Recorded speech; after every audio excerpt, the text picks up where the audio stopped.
الحمد لله رب العالمين والصلاة والسلام على سيد المرسلين وعلى آله وأصحابه أجمعين.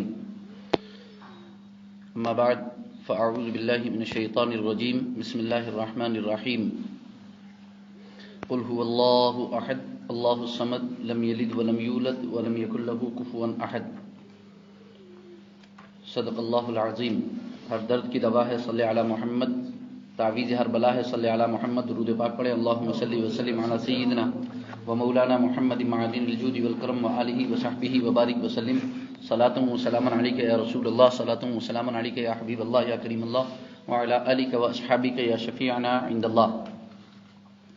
اللہ رب العزت کی بارگاہ میں ہم دعا کرتے ہیں پروردگار عالم ہماری آج کی اس حاضری کو قبول فرمائیں اور اللہ رب العزت ہمیں علم نافع، عمل صالح، رزق حسن، ایمان کامل کی دولت سے مالا مال فرمائیں. تو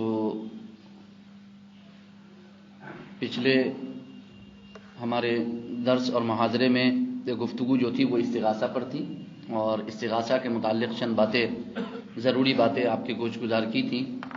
اور جو لوگ استغاثہ کو شرک سے تعبیر کرتے ہیں اور پھر جب انہیں دلائل دیے جاتے ہیں تو وہ اس سے جان چرانے کے لیے اس کی تقسیم کر دیتے ہیں ما فوق الاسباب و ما تحت الاسباب کی جانب. حالانکہ وہ وہاں پر بھی کامیاب نہیں ہو پاتے. تو وہ اس حوالے سے کچھ باتیں ذکر کی گئی تھیں. یہاں آج کی اس محفل میں جو ہے وہ ہم ایک فیصلہ کن بات استغاثہ کے حوالے سے ذکر کر دیتے ہیں، اور پھر باقی ہمارے جو امور ہیں، جو ہمارا ایک سبجیکٹ ٹاپک چل رہا ہے شرک اور توحید کا، اس کے حوالے سے انشاءاللہ چند باتیں گزارش کریں گے. تو ہماری گفتگو کا پورا محور جو ہے وہ یہی ہے کہ عبادت ہے کیا، عبادت ہے کیا. تو استغاثہ کے سلسلے میں ایک چھوٹی سی بات یہاں پر سن لیں اور پھر اس کے بعد انشاءاللہ آگے کی جانب بڑھیں گے. تو فیصلہ کن بات یہ ہے کہ جب معترضین کے نزدیک امور ما تحت الاسباب میں مستغاث حقیقی اللہ عز و جل ہے اور مخلوق سے استعانت فقط ظاہری اور مجازی معنی میں ہے، حقیقی معنی میں نہیں، تو اس صورت میں ایک سوال یہ ابھرتا ہے کہ اگر ما تحت الاسباب میں غیر سے مدد طلب کرنا استغاثہ مجازی ہونے کی وجہ سے جائز ہے، تو ما فوق الاسباب میں مجاز ہونے کے باوجود حرام کیسے ہو گیا؟ ہم نے عرض کیا تھا کہ ڈاکٹر سے آپ نے علاج کرایا، ڈاکٹر کے پاس گئے وغیرہ وغیرہ، کوئی بھی آپ نے سبب اختیار کیا، تو وہاں آپ نے اس کو حقیقی مددگار جانا یا مجازی؟ آپ نے اسے مجازی مددگار جانا. حقیقی مددگار جو بھی مانے گا وہ شرک میں مبتلا ہو جائے گا، وہ شرک میں. تو مجازی، تو جب آپ یہاں پر ما تحت الاسباب میں مجازی مان رہے ہیں تو ما فوق الاسباب میں مجازی کیوں نہیں مان رہے؟ ٹھیک ہے، تو وہاں حرام کیسے ہو گیا جبکہ وہاں بھی استغاثہ حقیقی کی بجائے استغاثہ مجازی ہی تھا؟ سورہ مریم کی آیت نمبر 19 میں ہے، سورہ مریم کی آیت نمبر 19 میں ہے کہ جب حضرت جبریل علیہ السلام کے اذن سے سیدنا عیسیٰ علیہ السلام کی ولادت کے جب حضرت جبریل علیہ السلام اللہ کے اذن سے جب حضرت جبریل علیہ السلام اللہ کے اذن سے سیدنا عیسیٰ علیہ السلام کی ولادت کے سلسلے میں حضرت مریم علیہ السلام کے پاس انسانی شکل میں آئے تو ان سے کہا قال انما انا رسول ربک لأہب لک غلاما زکیا. کیا کہا؟ انما انا رسول ربک لأہب لک غلاما زکیا. بولے میں تیرے رب کا بھیجا ہوا ہوں. میں تیرے، حضرت جبریل نے کیا کہا حضرت مریم سے؟ میں تیرے رب کا بھیجا ہوا ہوں کہ میں تجھے ایک ستھرا بیٹا دوں. کون کہہ رہا ہے؟ حضرت جبریل امین. کیا کہہ رہے ہیں؟ لِأَهَبَ لَكِ غُلَامًا زَكِيًّا، کہ میں تجھے ایک ستھرا بیٹا دوں. کون کہہ رہا بیٹا دوں؟ جبریل امین علیہ السلام. اس آیت میں جبریل علیہ السلام کا قول ما فوق الاسباب امور میں سے، ما تحت الاسباب میں سے نہیں، امور عادیہ میں سے نہیں. بیٹا دینا ما تحت الاسباب میں سے نہیں، ما فوق الاسباب میں سے. اس لیے کہ شادی شدہ زندگی میں اولاد دینا اللہ کا کام ہے، اور یہاں تو شادی اور ازدواجی زندگی کے بغیر اولاد کے دینے کی بات کہی جا رہی ہے۔ شادی شدہ زندگی میں بھی اولاد دینا اللہ کا کام ہے، اور یہاں تو غیر شادی شدہ زندگی میں اولاد دینے کی بات کہی جا رہی ہے، جو کہ یقیناً ما فوق الاسباب امور میں سے، امور غیر عادیہ میں سے۔ میں تجھے پاکیزہ بیٹا دوں، ما فوق الاسباب امور میں مدد کی یہ بہت بڑی مثال ہے، قرآنی مثال، اور اسباب عادیہ کے بغیر اس دنیا میں اس کا تصور بھی محال ہے۔ اسباب عادیہ کے بغیر اس دنیا میں اس کا تصور بھی محال ہے۔ قابل توجہ بات یہ ہے کہ اگر کوئی شخص محض توسل کی نیت سے اللہ رب العزت کے کسی برگزیدہ بندے کے وسیلے سے اولاد طلب کرے تو کچھ نادان فی الفور شرک کا فتویٰ لگا دیتے ہیں، جبکہ کوئی غیر خدا جبریل امین علیہ السلام کہیں کہ میں بیٹا دیتا ہوں، اور اللہ تعالیٰ خود قرآن مقدس میں اس کا ذکر فرمائے، تو کیا یہ اسی طرح شرک نہیں ہوگا؟ مانگنے کی صورت میں تو مانگنے والا پھر بھی انسان ہی رہتا ہے، مگر یہ کہنا کہ میں بیٹا دیتا ہوں، اس جملے کو اگر مجازی معنی پر محمول نہ کیا جائے تو حقیقی معنوں میں تو یہ سراسر خدا بننے کے مترادف ہے۔ اگر جبریل امین کے اس قول کو کہ میں بیٹا دیتا ہوں اگر مجازی معنی میں نہ لیا جائے تو گویا یہ سراسر خدا بننے کے مترادف ہے، کیونکہ بیٹا دینا تو صرف اللہ کا کام ہے، اور یہ ما فوق الاسباب میں سے ہے۔ تو ظاہر ہے کہ ہمیں مجازی معنی میں حضرت جبریل علیہ السلام کے اس فرمان کو لینا ہے، حقیقی معنی میں نہیں، کیونکہ حقیقی معنی میں جبریل بیٹا نہیں دیتے بلکہ بیٹا اللہ دیتا ہے۔ اولاد کون دیتا ہے؟ اللہ دیتا ہے۔ تو جبریل امین کی یہ بات مجازی معنی میں ہوگی، مجازی معنی میں ہوگی۔ اولاد بخشنا تو فعل الہی ہے، اور بندے کا کام اس سے اس کی عطا کی بھیک مانگنا ہے۔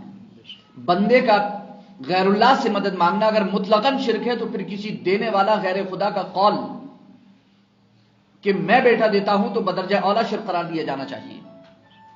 اس مقام پر سوال یہ پیدا ہوتا ہے کہ جبریل امین علیہ السلام تو لِأَهَبَ لَكِ غُلَامًا زَكِيًّا کہہ کر بھی معاذ اللہ مشرک نہ ٹھہرے، بلکہ ان کا قول قول حق رہا، تو ان کے اس قول کی آخر توجیہ کیا ہوگی؟ کیسے کہا جائے گا کہ یہ شرک نہیں ہے؟ میں بیٹا دیتا ہوں، کیسے کہا جائے گا کہ جبریل کا یہ قول، یہ بات جبریل امین کی شرک نہیں ہے؟ کیسے شرک سے بچا جائے گا؟ تو توجیہ یہ ہے کہ یہ قول اگرچہ روح الامین کا ہے کہ میں بیٹا دیتا ہوں، مگر اس سے مراد یہ ہے کہ وہ بیٹا جو اللہ تعالیٰ عطا فرمانے والا ہے، میں اس کا سبب، وسیلہ اور ذریعہ ہوں۔ وہ بیٹا جو اللہ دینے والا ہے اس کا سبب، ذریعہ اور وسیلہ میں بنتا ہوں۔ تو آیت کریمہ میں کہ میں بیٹا دیتا ہوں میں مدد دینے کا عمل پایا گیا، مگر اس سے مراد محض توسل ہے، اور ان کا بیٹا دینے کا قول مجاز قرآنی کی ایک عمدہ مثال ہے، مجاز قرآنی کی ایک عمدہ مثال ہے۔ تو ہم جو ہے آپ کو حقیقی معنی اور مجازی معنی میں فرق بتا چکے تھے کہ یہ تقسیم سے کوئی بھی جو ہے وہ چھٹکارا نہیں ہے حقیقی اور مجازی کی، کیونکہ حقیقی اور مجازی کی اگر ہم تقسیم نہیں کرتے ہیں تو پھر بہت ساری آیات ایسی ہیں کہ جن میں بظاہر آدمی یہ کہہ دے گا یہ تو شرک ہے، حالانکہ وہ شرک نہیں ہے، وہ شرک نہیں ہے۔ اللہ رب العزت کا کلام اس سے پاک ہے، رسول اللہ کا کلام اس سے، اللہ کے محبوب بندے اس سے پاک ہیں۔ استغاثہ کے ساتھ ایک ہے توسل۔ استغاثہ تو ڈائریکٹ مدد مانگنا، اس پر گفتگو ہو گئی۔ توسل وسیلہ، توسل کے معنی تقرب کے ہیں۔ توسل کے معنی کیا ہے؟ یعنی باریابی یا قرب کے لیے وسیلہ ڈھونڈنا، کسی کے پاس نزدیکی۔ جیسے آپ کسی سے ملاقات چاہتے ہیں اور آپ کا کسی سے کوئی کام ہے تو آپ فلاں صاحب سے کہیں، کیونکہ آپ کو معلوم ہے کہ وہ ان کے زیادہ نزدیک اور قریبی ہیں، تو آپ ان سے کہیں ذرا آپ میرے ساتھ چلیں، مجھے ان سے کچھ کام ہے۔ شرعی اصطلاح میں توسل کا مطلب ہے جو چیز بارگاہ الہی میں قدر و منزلت رکھتی ہے اسے اپنی دعا کی قبولیت کا وسیلہ اور واسطہ بنانا۔ شرعی اصطلاح میں وسیلہ توسل کیسے کہتے ہیں؟ جو چیز بارگاہ الہی میں قدر و منزلت رکھتی ہے اسے اپنی دعا کی قبولیت کا وسیلہ، ذریعہ، واسطہ بنانا۔ مثلا کون کون چیزیں ہیں وہ؟ نمبر 1 اسماء الہی اور صفات الہی سے توسل کرنا، اللہ کے ذاتی نام اور صفاتی نام سے توسل کرنا، اور وہ کرتے ہی آپ. مثال کے طور پر آپ کیا کہتے ہیں؟ یا الہی رحم فرما، یا الہی رحم فرما. اور اے رحمان، اے رحیم، اے غفور، اے کریم، یہ سب صفاتی نام جو آپ ذکر کر رہے ہیں نا، یہ سب وسیلہ ہے. یہ سب وسیلہ ہے. یہ سب کیا ہے؟ آپ جو کہہ رہے ہیں اے غفور، اے ستار، اے کریم، اے رحمان، اے رحیم، یہ سب اے اللہ، یہ سب آپ کیا ہے؟ ذاتی اور صفاتی نام کا وسیلہ اختیار کر رہے ہیں کہ تو میری مدد فرما. تو رحیم ہے، تو کریم ہے، تو غفار ہے، تو ستار ہے، تو رحم فرمانے والا ہے، تو مہربانی فرمانے والا ہے. یہ سب جو آپ کہہ رہے ہیں، یہ سب اللہ کے ذاتی اور صفاتی نام کا یہ سب وسیلہ اختیار کر رہے ہیں آپ، جو کہ آپ روزانہ اپنی دعا میں کرتے ہیں، جو کہ روزانہ آپ اپنی دعا میں کرتے ہیں. دوسرا ذریعہ واسطہ ایمان باللہ اور ایمان بالرسول سے توسل کرنا. آپ اللہ پر جو ایمان لائے، رسول اللہ پر جو ایمان لائے، اس سے توسل کرنا. نمبر 3 اعمال صالحہ سے توسل کرنا. آپ نے کوئی نیک عمل کیا، آپ نے کوئی نیک عمل کیا، اور اس نیک عمل کو آپ نے جو ہے وہ ذریعہ اور وسیلہ بنایا. اللہ میں نے فلاں عمل کیا، اگر تو یہ میرا یہ عمل محبوب ہے، پسند ہے، تو جو ہے وہ اس کے صدقے میں میری حاجت پوری فرما. میری حاجت تو عمل کا وسیلہ. نمبر 4 انبیاء اور صالحین کی دعا سے توسل کرنا. یعنی کسی نبی، کسی ولی کے پاس دعا کرانے کے لیے جانا کہ آپ میرے لیے دعا فرما دیں، آپ میرے لیے دعا فرما دیں. یہ چوتھی بات تھی. 5واں ہے انبیاء اور صالحین کی ذوات مقدسہ سے توسل کرنا، وسیلہ کرنا. یعنی ان کی ذات ہی کو وسیلہ بنانا.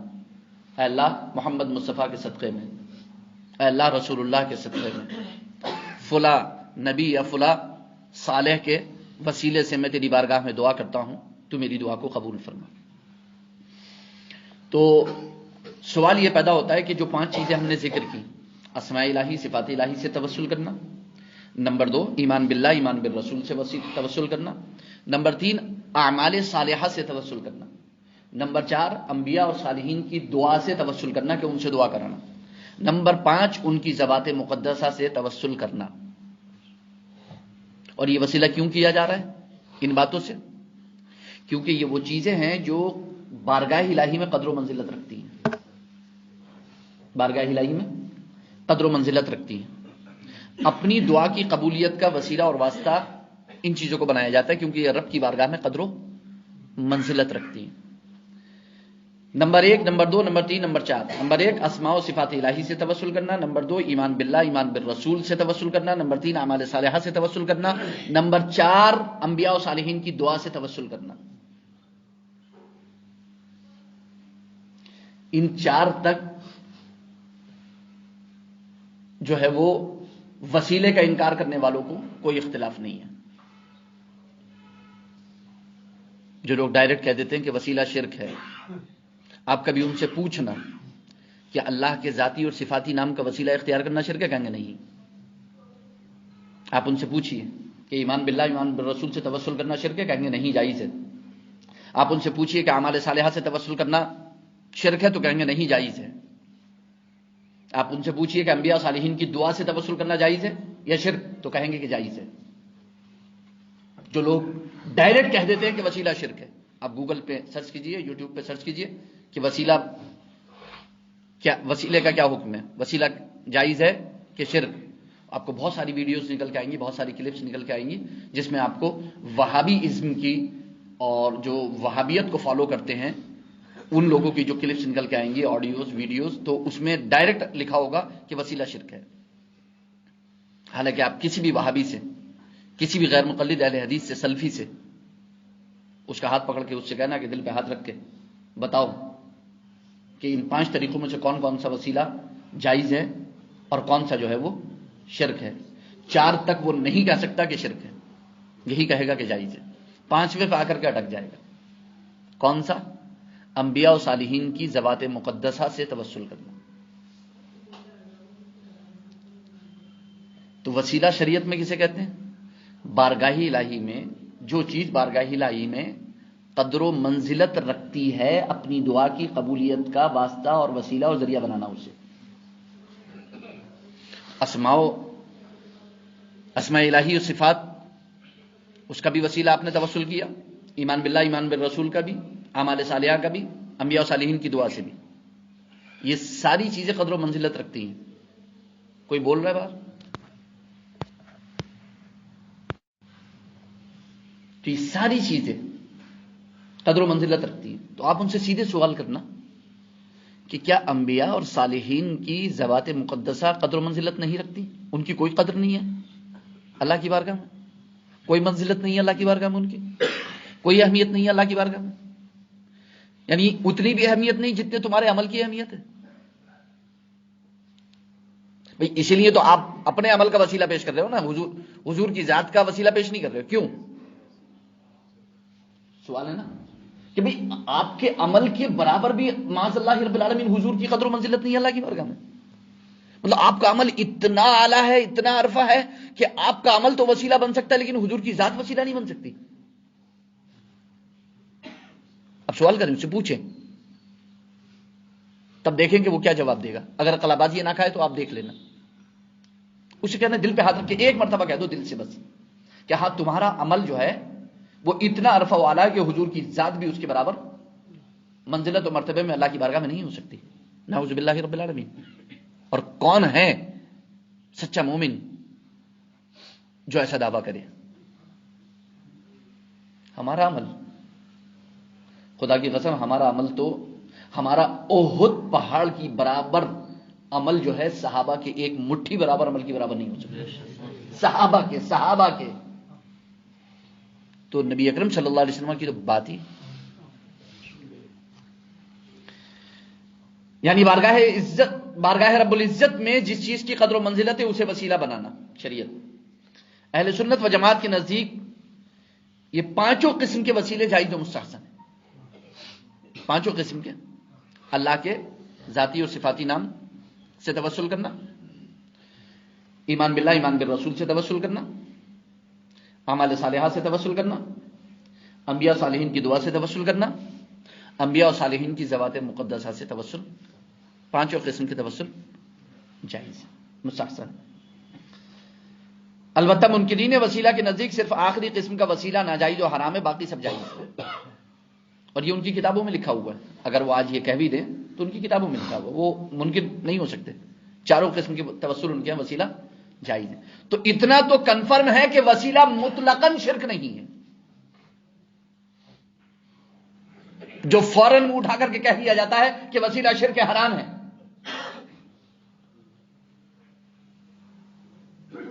کوئی فرقہ ایسا نہیں ہے وہابی دیوبندی غیر مقلد اہل حدیث جو وسیلے کو جائز نہ مانتا. البتہ پہلے چار طریقوں کو جائز مانتا ہے، پہلے چار طریقوں سے وسیلہ جائز مانتا ہے، اور آخری والے کو ناجائز حرام کہتے ہیں.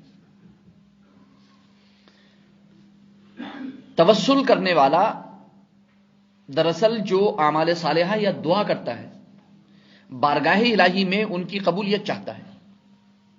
توسل کرنے والا جو اعمال صالحہ، ابھی آپ نماز پڑھ رہے، آپ نے خطبہ سنیں گے، نماز پڑھیں گے، اس کے علاوہ آپ اور اعمال صالحہ کریں گے، یا اس کے بعد آپ دعا کریں گے، تو آپ اپنے اعمال صالحہ اور دعا کی قبولیت چاہتے ہیں.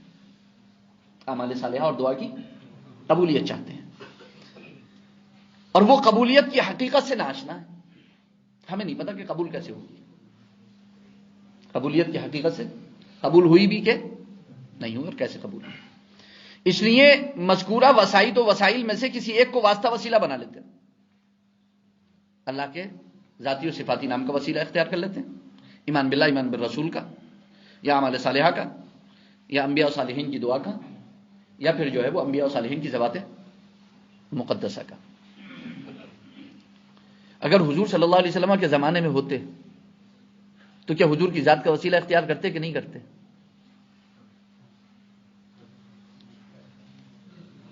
کرتے کہ نہیں کرتے؟ یا وہاں بھی ہیلے بہانے تلاش کرتے؟ نہ، ہیلے بہانے تلاش نہیں. اس سے صاف ظاہر ہے کہ عبادت صرف اللہ کی کرتا ہے. بندہ عبادت صرف اللہ کی کرتا ہے. اعمال صالحات صرف اللہ کے لیے کرتا ہے. اور دعا بھی اللہ ہی سے کرتا ہے، دعا بھی اللہ ہی سے کرتا ہے، بس ان کی قبولیت کی امید بڑھانا چاہتا ہے، وسیلہ اختیار کر کے بس ان کی قبولیت کی۔ نماز اللہ کے لیے، روزہ اللہ کے لیے، حج اللہ کے لیے، زکوٰۃ اللہ کے لیے، صدقات و خیرات اللہ کے لیے، ذبح اللہ کے لیے، نذر شریع اللہ کے لیے، قرآن کی تلاوت اللہ کے لیے، کلمہ درود سب اللہ کے لیے، ساری عبادتیں اللہ کے لیے، ساری دعائیں اللہ سے، بس ان کی قبولیت بڑھانا چاہتا ہے، بس ان کی قبولیت بڑھانا چاہتا ہے۔ جیسا کہ صحیح بخاری میں ہے کہ سیدنا عمر فاروق اعظم رضی اللہ تعالیٰ عنہ نے حضور اقدس صلی اللہ علیہ وسلم کے چچا سیدنا سیدنا عباس رضی اللہ تعالیٰ عنہ کو وسیلہ بنایا، سیدنا عباس رضی اللہ تعالیٰ عنہ کو وسیلہ بنایا۔ جب قحط پڑ گیا تھا اور نماز استسقاء ادا کرنی تھی اور جا کر کے دعا ہونی تھی وہاں پر نماز استسقاء کے بعد، تو امیر المؤمنین سیدنا عمر فاروق اعظم رضی اللہ تعالیٰ عنہ، بخاری شریف میں حدیث ہے کہ سرکار کے چچا حضرت عباس کے پاس پہنچے اور جا کر کے کہا، اے نبی کے چچا، اے نبی کے، آپ چلیں، آپ دعا کریں، آپ چلیں، آپ دعا کریں۔ امیر المؤمنین عمر فاروق اعظم رضی اللہ تعالیٰ عنہ بھی تو دعا کر سکتے ہیں، وہ بھی تو دعا کر سکتے ہیں، وہ بھی تو، لیکن وہ نبی کے چچا ہے، وہ نبی کے، تو وسیلہ کس کا تھا؟ حضرت عباس کا یا نبی کا؟ حضرت عباس کا یا نبی کا؟ نبی کے چچا، چچا نہیں، عباس نہیں، نبی کے چچا، نبی کے، تو وسیلہ کس کا تھا؟ جیسا کہ جامعہ ترمذی میں بھی ہے کہ نبی اکرم صلی اللہ علیہ وسلم نے ایک نابینا کو دعا بتائی تو اس میں اپنی ذات بابرکت کو وسیلہ بنانے کا طریقہ تعلیم فرمایا۔ ایک صحابی آئے اللہ کے رسول سرور کونین صلی اللہ علیہ وسلم کی بارگاہ میں اور آ کر کے کہنے لگے، یا رسول اللہ صلی اللہ علیہ وسلم، میری بینائی چلی گئی ہے، میری بینائی چلی گئی ہے اور میں بہت پریشان ہوں اور مجھے بڑی پریشانی ہوتی ہے، یا رسول اللہ آپ میرے لیے دعا فرما دیں کہ اللہ تعالیٰ مجھے بینائی عطا فرما دے، اللہ تعالیٰ مجھے بینائی عطا فرما دے۔ ترمذی شریف میں حدیث پاک ہے۔ تو اللہ کے رسول سرور کونین صلی اللہ علیہ وسلم نے ارشاد فرمایا کہ تم صبر کرو، تم صبر کرو، صبر کرنا بہتر ہے، صبر کرنا۔ انہوں نے کہا نہیں اللہ کے رسول، مجھے بہت پریشانی ہوتی ہے، تکلیف ہوتی ہے اور میرا کوئی مددگار بھی ایسا نہیں ہے، تو آپ دعا فرما دیں کہ اللہ تعالیٰ میری بینائی مجھے عطا فرما دے۔ تو جب انہوں نے اصرار کیا تو اللہ کے رسول سرور کونین صلی اللہ علیہ وسلم نے ارشاد فرمایا کہ جاؤ جا کر کے وضو کرو اور وضو کرنے کے بعد 2 رکعت نماز پڑھو اور اس کے بعد یہ دعا کرو۔ کون سی دعا؟ الفاظ ہیں حدیث پاک کے، اللہم انی اسألک واتوجہ الیک بنبیک، اللہم انی اسألک واتوجہ الیک بنبیک محمد نبی الرحمت صلی اللہ علیہ وسلم، یا رسول اللہ انی توجہت بک الی ربی فی حاجتی هذه لتقضى لي اللهم فشفعه فی، اللهم فشفعه فی، اللهم فشفعه فی، اللهم انی اسألک واتوجہ الیک بنبیک۔ اے اللہ میں تجھ سے سوال کرتا ہوں اور تیری بارگاہ میں تیرے نبی کے واسطے سے متوجہ ہوتا ہوں، تیری بارگاہ میں تیرے نبی کا وسیلہ پیش کرتا ہوں، تیرے نبی محمد نبی جی رحمہ، جو نبی رحمت ہیں۔ اب آپ دیکھیں حضور نے صرف اپنا نام نہیں ذکر فرمایا، صرف یہ نہیں کہا کہ تیرے نبی کے بعد نام، اور پھر نبی بھی کون؟ نبی رحمت، جن کو تو نے رحمت للعالمین بنا کر کے بھیجا۔ اللہ سے رحمت طلب کرنا ہے نا، اللہ سے شفا طلب کرنا ہے نا، تو حضور کا نام بھی نبی رحمت، رحمت للعالمین کا وسیلہ پیش کرتا۔ فرق پڑتا ہے، آپ کہتے ہیں نا اللہ تو رحمان ہے، تو رحیم ہے، تو کریم ہے، تو اللہ تیرے نبی جو رحمت للعالمین ہے ان کا وسیلہ پیش کرتا ہوں۔ رحمت للعالمین کا وسیلہ پیش کرو. یا رسول اللہ انی توجہت بک الی ربی فی حاجتی ہذہ. یا رسول اللہ میں آپ کے ذریعے سے، آپ کے واسطے سے، آپ کے وسیلے سے اللہ کی بارگاہ میں متوجہ ہوا اپنی اس ضرورت میں، تاکہ میری یہ ضرورت پوری کی جائے. یہاں محدثین نے لتقضی لی اور لتقضی لی دونوں طرح پڑھا ہے اس جملے کو، یعنی تاکہ میری ضرورت پوری کی جائے. اور یہ بھی محدثین نے کہا ہے کہ یہاں یوں بھی پڑھ سکتے ہیں لتقضی لی یا رسول اللہ، تاکہ آپ میری حاجت کو پورا فرمائیں. لتقضی لی اللہم فشفعہ فیہ، اللہم فشفعہ فیہ، اللہم فشفعہ فیہ. تو اپنا سفارشی بنایا اپنا. انہوں نے تو حضور سے کہا تھا دعا کے لیے کہ یا رسول اللہ آپ دعا کر دیجئے میری بینائی واپس آ جائے. حضور دعا فرما دیتے، بے شک بینائی واپس آ جاتی، بے شک بینائی. مگر وہ اکیلے تھوڑی تھے، تنہا قیامت تک آنے والے تو تھے. ان کا کیا ہوتا؟ وہ کس سے دعا کراتے؟ حیات ظاہری میں تھے حضور، صحابہ نے جا کر کے دعا کرا لی، لیکن بعد میں آنے والوں کا کیا ہوتا؟ وہ کیسے دعا کرتے؟ دعا کا ایک طریقہ ہی تعلیم فرما دیا. دعا کا ایک طریقہ ہی تعلیم فرما دیا. قیامت تک آنے والے لوگ یہ دعا کر سکتے ہیں. اور کہیں حضور نے حدیث میں یہ نہیں فرمایا کہ یہ صرف میری حیات ظاہری تک ہے اور جب میرا وصال مبارک ہو جائے تو اس کے بعد یہ شرک ہو جائے گا، کوئی مجھے وسیلہ مت بنانا. ایسا کوئی ثبوت قرآن و حدیث میں نہیں ہے. جو لوگ بھی اسے حضور کی زندگی کے ساتھ مقید کرتے ہیں اور شرطیں اور قیدیں بڑھاتے ہیں کہ نہیں یہ حضور کے حیات تک کی بات تھی، ہم ان سے کہتے ہیں کہ وہ دلیل دیں اس بات پر، اور بلا دلیل کوئی کلام نہ کریں. حضور کے کلام میں، اللہ اور اس کے رسول کے کلام میں اپنی طرف سے قیدیں اور شرطیں نہ بڑھائیں. صحیح بخاری کی حدیث اللہ کے رسول نے فرمایا کیا ہو گیا لوگوں کو کہ وہ شرطیں لگاتے ہیں جن کا ذکر قرآن میں نہیں ہے، اپنے پاس سے شرطیں لگاتے ہیں. تو یہ شرط لگانا ہے کہ نہیں یہ حضور کی حیات تک کی بات تھی، اب حضور کی زندگی کی بات ایسا نہیں، تو تم حضور سے زیادہ نہیں جانتے ہو، تم حضور سے زیادہ نہیں جانتے ہو. اگر وسیلہ شرک تھا تو حیات ظاہری میں بھی شرک رہے گا اور حیات کے بعد بھی شرک رہے گا. ایسا نہیں ہے کہ ایک کام حضور کی زندگی میں توحید ہو اور حضور کے بعد وہ شرک ہو جائے. تو کیا اس کو شرک بتا کر کے یہ کہنا چاہتے ہو کہ یہ شرک حضور کے زمانے میں جائز تھا؟ بھئی یہی تو مطلب ہوا نا اس کا کہ اس وقت یہی شرک توحید تھا، اب یہ شرک ہے. استغفر اللہ العظیم. جو چیز ایک بار شرک ہوگی وہ ہمیشہ ہمیشہ کے لیے شرک ہوگی، ہر زمانے میں شرک ہوگی، کبھی وہ توحید نہیں بن سکتی. آخر کیا وجہ ہے کہ یہ وسیلہ حضور کی ذات کا، حضور کی حیات ظاہری میں جائز ہے اور اس کے بعد تم نے قید لگا دی کہ نہیں اب شرک ہو گیا. ایسی قیدیں اور شرطیں نہ لگاؤ جس کا قرآن و حدیث میں کوئی وجود نہیں، جس کی کوئی حیثیت نہیں اسلام کے اندر. تو یہ ظاہر سی بات ہے کہ اب جو یہ نہیں کہے گا، یہاں پر بھی وسیلہ بنایا گیا، ذریعہ بنایا گیا. تو واسطہ اور وسیلہ دونوں کے ایک ہی معنی ہے، ان کے درمیان جو ہے وہ عموم خصوص کی نسبت ہے، دونوں مضمون میں متفق ہیں، یعنی دونوں سے مراد قربت ہے، دونوں سے مراد قربت ہے. وسیلہ باعث ہے تقرب الہی کا، قرب الہی کا، وسیلہ باعث قرب الہی، اور تقرب الہی مقصود و مطلوب انسانی ہے. وسیلہ باعث ہے قرب الہی کا اور قرب الہی مقصود انسانی.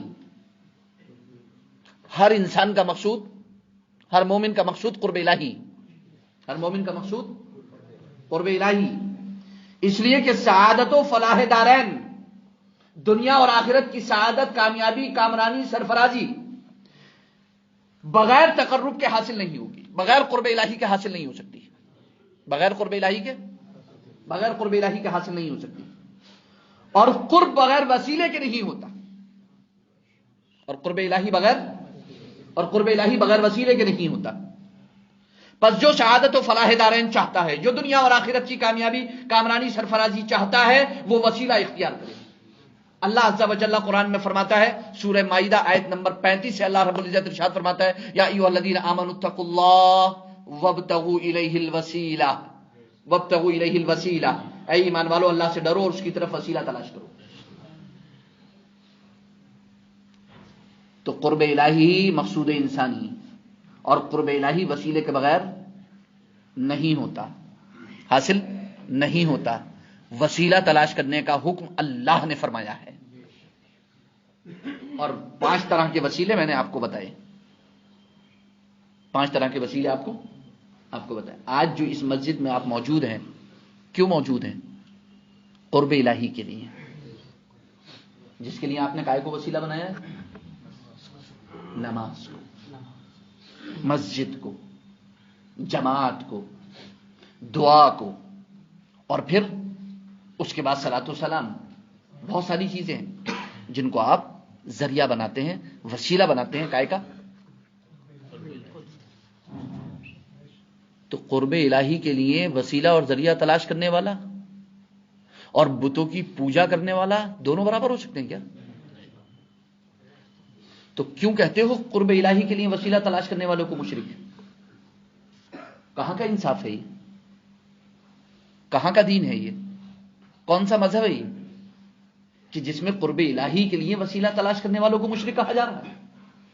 اور وہ بھی وہ وسیلہ، وہ بھی وہ ذریعہ جس کا قرآن و سنت میں ثبوت موجود ہے، صریح ثبوت موجود ہے۔ 5 طریقے بتائے گئے، 5 طریقے کے ثبوت موجود ہیں۔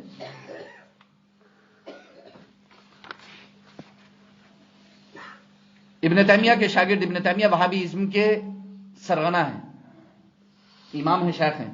ان کے شاگرد ابن القیم نے اپنی کتاب زاد المعاد کے اندر اس بات کی صراحت کی ہے، لا سبیل الی السعادۃ والفلاح لا فی الدنیا ولا فی الآخرہ الا علی ایدی الرسل ولا ینال رضا اللہ البتہ الا علی ایدیہم۔ سعادت و فلاح دارین کا ذریعہ وسیلہ صرف انبیاء و مرسلین ہے، اور رضا الہی کا حصول بھی انہی کے واسطے سے ہوتا ہے، انہی کے واسطے سے ہوتا ہے۔ دنیا اور آخرت کی کامیابی کا ذریعہ صرف انبیاء و مرسلین ہے، صرف انبیاء و مرسلین ہے، اور رضا الہی کا حصول بھی انہی کے واسطے سے ہوتا ہے، انہی کے واسطے سے۔ ان سے منہ موڑ کر نہ کسی کو رضا الہی ملنے والی ہے، نہ دنیا اور آخرت کی کامیابی ملنے والی ہے۔ اور کوئی محمد مصطفیٰ علی تحیت و ثنا کی عبادت نہیں کرتا، خدا نہ کرے۔ صد بار لا حول۔ اللہ رب العزت ہماری حفاظت فرمائے۔ امام اہل سنت فاضل بریلوی علیہ الرحمہ نے اسی کو یوں ارشاد فرمایا ہے، لا ورب العرش، جس کو جو ملا ان سے ملا، لا ورب العرش، جس کو جو ملا ان سے ملا، بڑھتی ہے کونین میں نعمت رسول اللہ کی، بڑھتی ہے کونین میں نعمت رسول اللہ کی۔ تو وسیلہ ہی وہ چیز ہے جس کے ذریعے سعادت و فلاح دارین نصیب ہوتی ہے، اور وہ انبیاء و مرسلین اعظام کی ذوات مقدسہ ہیں، اور وسیلے سے ہی ہوائی جو ضروریات حاصل ہوتی ہیں، اور حاجت کا حصول نعمت الہیہ ہے۔ تو وسیلہ وہ چیز ہے جس سے نعمت کا حصول ہوتا ہے، اور جس چیز سے نعمت کا حصول ہو وہ بھی نعمت ہوتی ہے۔ وسیلہ نعمت ہے، وسیلہ نعمت ہے، شرک نہیں۔ پر جب ثابت ہو گیا کہ وسیلہ اللہ کی نعمت اور اس کا احسان ہے، تو جتنی کامل نعمت ہوگی اتنا ہی کامل وسیلہ بھی ہوگا، جتنی کامل نعمت ہوگی اتنا ہی۔ تمہارا عمل اگر زیادہ کامل ہے تو وہ ٹھیک، اور حضور کی ذات کامل ہے تو سبحان اللہ۔ تو جتنی کامل نعمت ہوگی اتنا ہی کامل وسیلہ بھی، اور اس میں کوئی شک نہیں کہ انبیاء و مرسلین کی ذوات مقدسہ اللہ عز و جل کی عظیم ترین نعمتوں میں سے ہے، بس انہیں وسیلہ بنانا جائز ہے۔ اور جب یہ ثابت ہو گیا تو یہ بھی جان لے کہ نعمت عظمیٰ و کبریٰ اور احسان کبریٰ نبی اکرم صلی اللہ علیہ وسلم کی ذات بابرکت ہے، اس لیے وہ رسول اعظم ہے، اس لیے کہ وہ رسول اعظم ہے، رحمت للعالمین ہے، خاتم النبیین ہے، شفیع المذنبین ہے۔ بس نبی اکرم ہی دونوں جہان میں وسیلہ عظمیٰ و کبریٰ ہیں، دونوں جہان کی سعادتیں اور نعمتیں آپ ہی کے وسیلے سے ملتی ہیں، جیسا کہ ابھی ذکر کیا گیا۔ انشاءاللہ العزیز آئندہ گفتگو عبادت کے حوالے سے مزید ذکر کی جائے گی۔ اللہ رب العزت مجھے آپ کو سب کو توفیق عطا فرمائے، دارین کی سعادت و برکتوں سے مالا مال فرمائے۔ آمین ثم آمین۔ استغفر اللہ ربی من کل ذنب واتوب الیہ، وآخر دعوانا الحمد للہ رب العالمین۔ السلام علیکم ورحمۃ اللہ وبرکاتہ۔